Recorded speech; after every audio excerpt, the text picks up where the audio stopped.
Apex had an unusual launch. On February 4th, 2019, it just sort of appeared out of nowhere. The only thing known about this game before its unveiling and release was this Reddit post from a year prior, with comments that didn't quite age very well. Despite appearing out of nowhere with really no hype cycle at all, Apex has since marketed itself incredibly well. On day one, the Apex Legends YouTube channel dropped with a grand total of 13 videos. Ignoring the character trailers brings that down to 4, all explaining what the game is, how it works, and where the devs were coming from.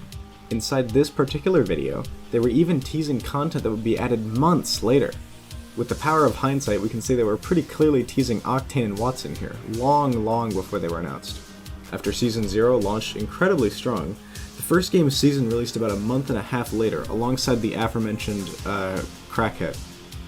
Every season since has had some sort of carrot dangling to keep the community enticed. Octane's jump pads showed up outside Market in Season 0. In Season 2, Crypto showed up in Wraith's labs before becoming a real legend in Season 3. Season 4 faked legend that was coming with a lot of fanfare. Season 4's launch trailer heavily implied towards Loba being the next legend. Season 5, Graffiti showed up in the last few weeks alongside a new hop-up. Season 6, Horizon gave everyone funny tasks to complete. Season 7, mortars dropped into King's Canyon that were reminiscent of Fuse ult. Season 8, ships showed up in the skybox. Season 9, hackers launched a PSA. Ever since Season 2, every season has had a collection event towards the middle of the season's runtime, and usually one more event on top of that. Each season will end up releasing at least 6 videos, oftentimes more, each garnering several million views each. Over the course of Season 8, for example, they released 12 videos. No matter how dead you claim the game is, it's still living quite strong, with the most recent season's trailers and animations garnering the most publicity the game has seen since Season 5, and Legacy isn't even over yet.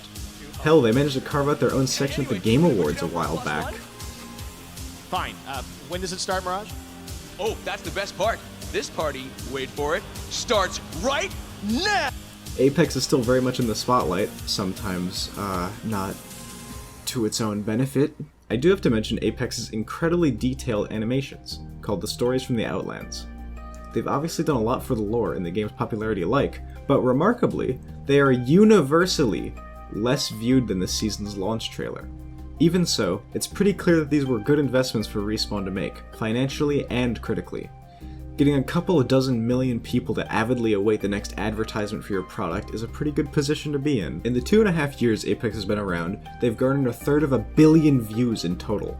And that's just on their official videos. God knows IGN re-uploads everything, and people see these things through alternative means too, like streams. To put these numbers into context, Titanfall's official page has 75 million views in total. That's 4.5 times less. Being a massive fan of Titanfall, it's rather heartwarming to see Respawn find success. Both Titanfall games were incredible, but one didn't have single player and doesn't have multiplayer anymore, and the other got released at a really shitty time. Apex managed to carve out its own release period, completely drawing all attention to itself, and the finding momentum which it's still carrying forward to this day. Apex's future doesn't really have any noticeable pitfalls when I wrote this script, except maybe the incredibly questionable balance decisions Respawn have made. With a new game mode completely separate from Battle Royale already in the game, that being arenas, I can pretty confidently say Apex will be here for a while to come.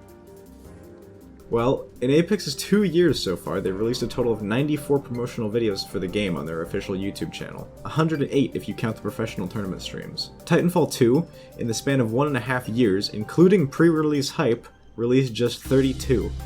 Maybe one day private matches will even come out of beta. Respawn have learned their lessons with marketing and supporting a live service game, and I believe that Apex will continue to become successful because of it. Oh, and because the game itself is pretty wicked. Valkyrie is coming over? Cracker?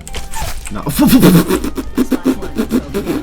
Okay, so as you may have noticed, I wrote this script a few days ago.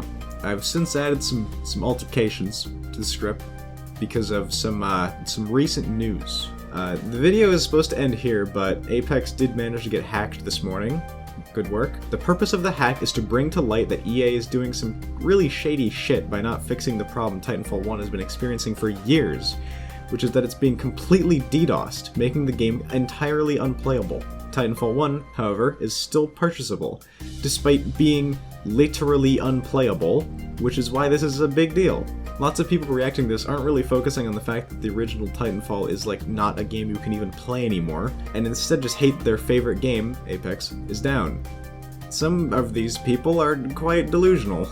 And I say this, sure, Apex being down for a day or two might suck, especially if you had plans for 4th of July weekend, but not only is this kind of hilarious and also shows that EA and Respawn have like really crap security, it's good that they're being called out for their shady business practices.